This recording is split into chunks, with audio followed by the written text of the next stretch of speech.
In a draft filled with anticipation and strategic maneuvering, the Philadelphia Eagles made a bold move by selecting Markell Bell with the 68th overall pick.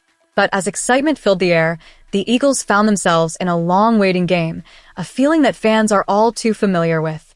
So, where are you watching from as we dive into this analysis? Don't forget to share your opinions about the Eagles' latest moves in the comments below.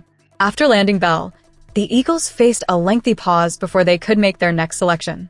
Originally slated to pick at 98, that choice was traded to the Vikings in exchange for pass rusher Jonathan Greenard. This shift in strategy meant that the Eagles could not capitalize on their next two picks as well, shipping both fourth-round selections to Dallas to move up for receiver Makai Lemon. In total, this left Philadelphia waiting until the 178th overall pick, enduring the agonizing reality that 109 players would be taken in the interim. General Manager Howie Roseman expressed the collective anxiety felt in the Eagles' war room. "It was long," he admitted, reflecting on the wait. He recounted how assistant GM John Ferrari's comment about the upcoming 110th pick felt like a daunting reminder of just how long it would be before they were back on the clock. Roseman has seen his fair share of lengthy gaps between picks, notably back in 2016 when the Eagles traded up for quarterback Carson Wentz, taking him second overall. The repercussions of that trade meant the Eagles had to wait until the third round to select again. Ultimately, they snagged defensive lineman Isaac Simolo, a player who would contribute to the franchise's future success, including their Super Bowl victory the following year.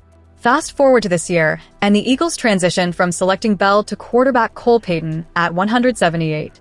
The nearly 4-hour wait between those picks was almost torturous for the Eagles' front office, even if Roseman remained confident in the rationale behind trading away those earlier picks for Lemon and Greenard.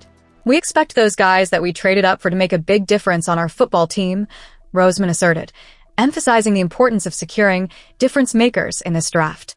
He acknowledged the discomfort of the waiting period but stood firm in believing that the cost was justified if it would yield significant contributions to the team. As fans, we have to appreciate the rationale behind these trades. The Eagles are making calculated decisions to bolster their roster, aiming to create a more competitive team. The willingness to trade picks shows a commitment to an aggressive strategy that could pay off in the long run. However, it does raise questions about the depth of the draft class. Did Roseman and his team sacrifice too much? The reality is that while the Eagles are looking for immediate impact players, they must balance that with the need for depth. Every team knows that injuries are part of the game, and having a strong bench is essential for a successful season.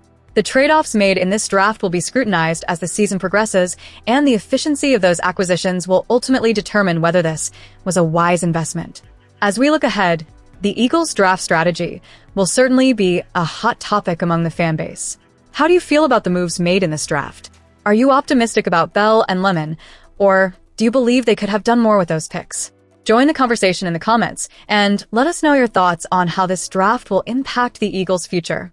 In the ever-changing landscape of the NFL, the Eagles are making their mark with bold decisions. Only time will tell if these moves will pay off in the quest for another championship. So, stay tuned as we continue to follow the developments surrounding our beloved team. And remember, every opinion counts. Be sure to subscribe and keep the discussions alive about our Philadelphia Eagles.